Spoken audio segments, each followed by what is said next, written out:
ఏం చేస్తున్నావు శామ్? ఆ నీకోసమే ఎదురు చూస్తున్నా. చూసావా, నువ్వు అలా తలుచుకున్నావు, నేను ఇలా వచ్చేసాను. ఏంటో ఇంతకాడు ఏం చేస్తున్నాడు?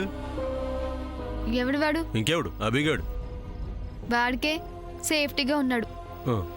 వాడికి రూమ్ లో బెడ్ కూడా ఏర్పాటు చేశాను. నీట్ గా క్లీన్ చేసి ఫుడ్ దగ్గర నుంచి అన్ని అన్ని అన్ని అరేంజ్ చేశాను. ఇన్ని సౌకర్యాలు ఉన్న తర్వాత వాడెక్కడికి పారిపోతాడు? ఎక్కడికి పారిపోడు. ఇప్పుడు హాయిగా ప్రశాంతంగా ఉంది. ఇలాంటి టైం ఎప్పుడు దొరుకుతుందా అని ఆలోచిస్తున్నాను. ఇప్పుడు వచ్చింది. హలో, ఏంటిది? బెడ్ మీద నేను. అయినా నువ్వెందుకు లేచావు? అది కాదు నేను అడిగేది. నువ్వు ఇక్కడ సెటిల్ అయ్యావేంటి? లైఫ్ అన్నాక ఎప్పుడో అప్పుడు ఎక్కడో అక్కడ సెటిల్ అవ్వాలి కదా శామ్. నేను అడుగుతున్నది నా రూమ్ లో నా బెడ్ మీద సెటిల్ అయ్యావేంటి అని. ఏముంది, నచ్చింది, జస్ట్ అలా పడుకున్నాను. అది కాదులే, నీ ఆనందానికి వేరే అర్థం ఉంది. ఏంటది? ఇదొకప్పుడు సామాన్య రూమ్ కదా, ఆ సామాన్యం తలుచుకుని పడుకుని ఉంటావు, అందుకే అంత హ్యాపీగా ఉన్నావు. బాబోయ్, ఎక్కడికెక్కడికి లింక్ చేసావే? అవ్వా, నాకు తెలీదా ఏంటి? నీకు చాలా తెలుసు గాని ఇలా కూర్చో.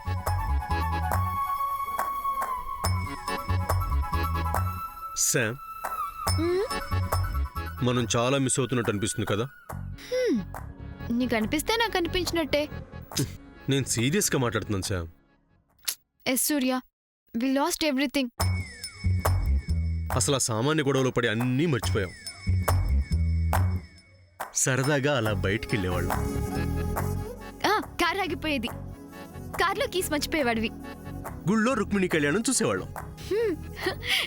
నా కోసం నువ్వు పుల్లైస్ తీసుకొచ్చేవాడివి. కొంచెం కూడా నాకు మిగల్చకుండా తినేదానివి. నా కోసం నువ్వు కాలి గజ్జలు కూడా తీసుకొచ్చేవాడివి. నా చేతులతో స్వయంగా తొడిగించుకునేదానివి.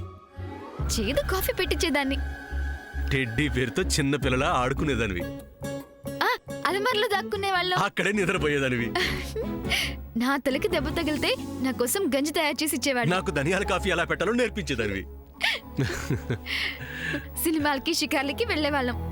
ఫామ్ హౌస్ కూడా వెళ్లేవాళ్ళం. ఆఫీస్ లో ఎవరైనా నన్ను జెంట్స్ చూస్తే నువ్వు కుళ్ళుకునేవాడివి. ఆ సామాన్యంతో నేను ఇష్టం లేకుండా మాట్లాడుతున్నా గానీ నువ్వు ఏడ్చేదానివి.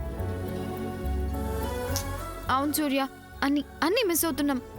అవును శామ్, చివరికి టీవీ చూడటం కూడా.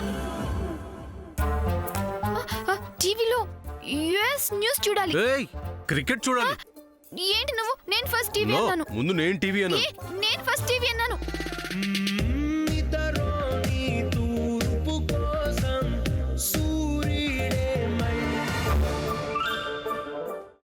అమ్మా, అలాంటి వాళ్ళది నిజమైన ప్రేమ కాదు, అది వ్యామోహం. ఎగ్జాక్ట్లీ చిన్నత్త, నిజంగా ప్రేమించుకున్న వాళ్ళు అలా చేయరు. ఎంత మనసు విరిగిపోతే కన్న కూతుర్ని పట్టుకొని మా దృష్టిలో చచ్చిపోయా ఉంటుందా తల్లి? అది సరే అమ్మా, తన కూతురుతో తన మాట అనేటప్పుడు ఆమె మాటల్లో వ్యథ, కళ్ళల్లో బాధ గమనించావమ్మా? పెద్దబాబుకు బర్త్డే విషెస్ చెప్పు కూడా వెళ్ళాం కదా. ఊరికే ఎలా కాలిపోతుంది? మంట పెడితేనో పడితేనో తగలబడుతుంది.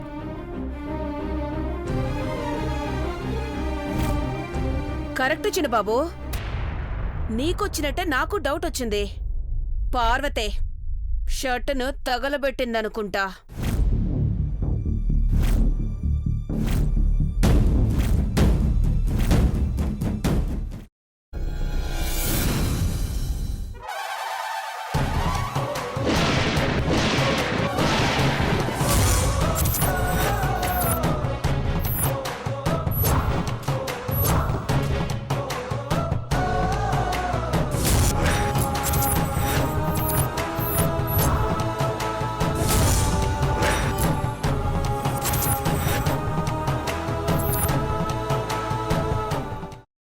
కున్న తర్వాత పొట్టు తీసేసి చాప్ చేసి పక్కన పెట్టుకోవాలి.